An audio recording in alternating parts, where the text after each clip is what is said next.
প্রায় ১ শতাব্দী ধরে ২০০টি জাহাজ ও ১০০টি প্লেন একটি মাত্র জায়গায় গিয়ে গায়েব হয়ে যায়।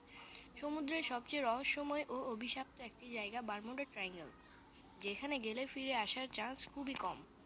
বারমুডা ট্রায়াঙ্গলে কি এমন রহস্য লুকিয়ে রয়েছে, আজকে আমরা তা জানব। যদি তোমরা ওয়ার্ল্ড ম্যাপে সার্চ করো তখন তোমরা এই জায়গাটি খুঁজে পাবে না। ওয়ার্ল্ড ম্যাপে কেউ এর এক্সাক্ট লোকেশন জানে না।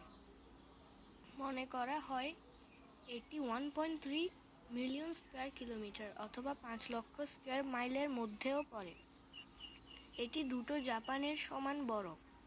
১৯৬৪ সালের ম্যাগাজিন আর্গসি ম্যাগাজিনে আমেরিকান লেখক ভিনসেন্ট হেইস গ্যাডিস সর্বপ্রথম একে ত্রিভুজ দেখে বারমুডা ট্রায়াঙ্গল নামে উল্লেখ করেন।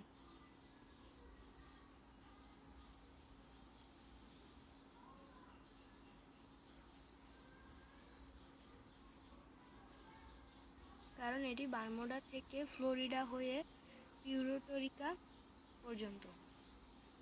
এখানে রয়েছে অ্যান্টার্কটিকা গভীরতম পয়েন্ট, দ্য মাইওয়াকের ডেপথ। এটি এতটাই গভীর এর মধ্যে ১১টি বুর্জ খলিফা সাজিয়ে রাখা যাবে, যা এখানে হারিয়ে গেছে তার কোনো চিহ্ন রেখে যায়নি।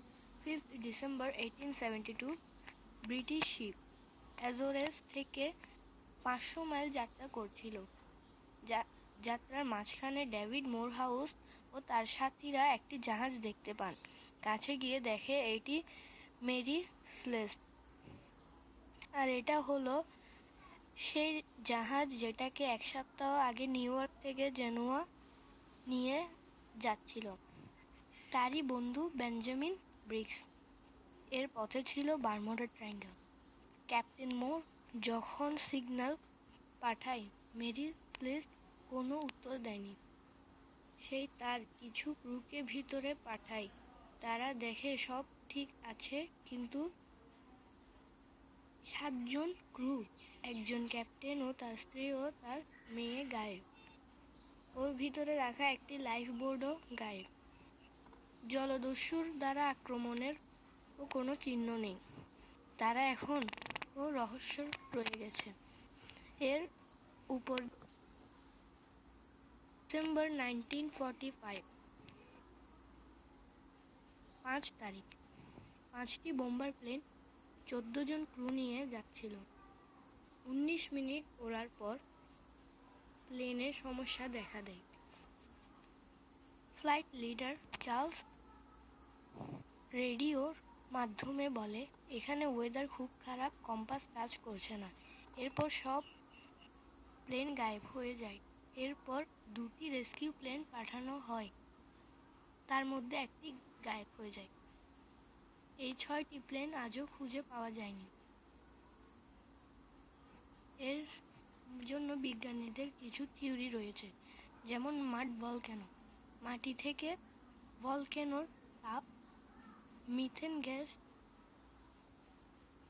উপরে উঠে জাহাজটি কোনো কারণ ছাড়া নিচে চলে যায়। আসলে জলে মিথেন থাকলে জলের ডেনসিটি কমে যায়, ফলে জাহাজ তার ভারসাম্য হারিয়ে ফেলে, ফলে জাহাজ ডুবে যায়। তাছাড়া মিথেন খুবই অগ্নিধাবক গ্যাস। যদি প্লেন থেকে নির্গত হওয়া গ্যাস মিথেনের সংস্পর্শে আসে তাহলে প্লেনটি এক্সপ্লোশন হয়ে যাবে। এটা সিঙ্কহোল তৈরি করে, ফলে আশেপাশের জাহাজ এর মধ্যে চলে যায়। এখানের মেঘগুলো প্রবল বৃষ্টিপাত করায়, প্লেনও তার সামনে উঠতে পারে না। আশা করছি বুঝতে